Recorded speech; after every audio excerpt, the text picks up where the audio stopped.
ಭಯ ಭಯ ಸರ್ ಅವ್ರಿಗೆ ಈಗ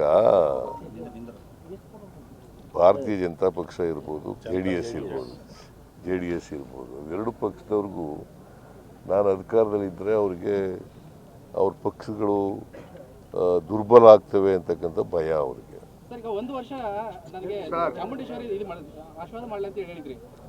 ಒಂದು ವರ್ಷ ಚಾಮುಂಡೇಶ್ವರಿ ಆಶೀರ್ವಾದ ಮಾಡಲಿ, ಒಳ್ಳೆ ಕೆಲಸ ಮಾಡಿ ಪುನಃ ಮತ್ತೆ ದಸರಾ ಮಾಡಲ್ವ ನಾವು? ಅದ್ರ ಅರ್ಥ ಏನು? ಮುಂದಿನ ವರ್ಷ ಮತ್ತೆ ಪೂಜೆ ಮಾಡ್ತೀವಲ್ಲ. ಕೇಳ್ರಿ, ನನ್ನ ಮಾತು ಕೇಳ್ರಿ. ನಾನು ಹೇಳ್ದವ್ ನಾನು, ನೀ ಹೇಳ್ದ ಕೇಳಲ್ಲ. ಸ್ಟೇಟ್ಮೆಂಟ್ ಮಾಡ್ರವ್ ನಾನು. ಎವ್ರಿ ಇಯರ್ ದಸರಾ ಮಾಡ್ತೀವಿ,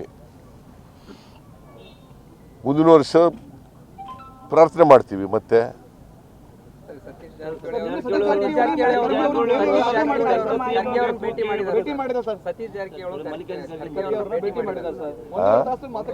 ಮಾತುಕತೆ ಆಗಿದೆ. ಅದೇನಂದ್ರೆ ಸಿದ್ದರಾಮಯ್ಯನವರು ರಿಸೈನ್ ಮಾಡಿದ್ರೆ ನಮ್ಗೆ ಸಿಎಂ ಮಾಡ್ರಿ ಅನ್ನೋ ಚರ್ಚೆ ನಡೆದಿದೆ ಅನ್ನೋ. ನಿಮ್ ಜೊತೆ ಹೇಳಿದ್ರ ಹಂಗಂತ? ಅಲ್ಲ, ನಿನ್ ಜೊತೆ ಹೇಳಿದ್ರೇನೆ ಹಂಗಂತ? ನಿನ್ ಜೊತೆ ಹೇಳಿದ್ರ?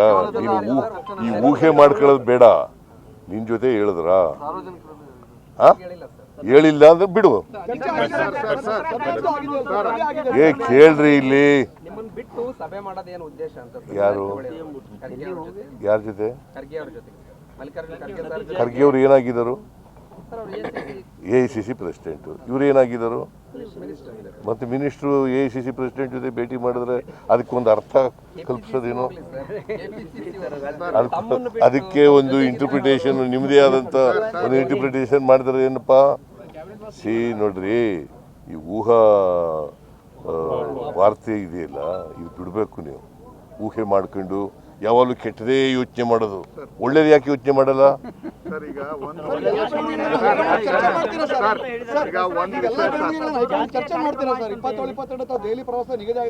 ನಾ ಡೆಲ್ಲಿಗೆ ಹೋಗಲ್ರಿ.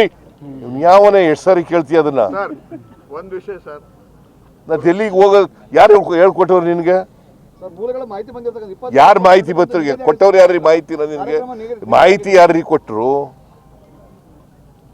ಸುಮ್ಮನೆ ನೀವು ನೋಡ್ರಿ, ಇನ್ವೆಸ್ಟಿಗೇಷನ್ ಜರ್ನಲಿಸಮ್ ಇಲ್ಲದವ್ರು ಹಿಂಗೆ ಆಗೋದು. ನಿಮ್ಗೆ ಇನ್ವೆಸ್ಟಿಗೇಷನ್ ಇಲ್ಲ, ಏನಿಲ್ಲ.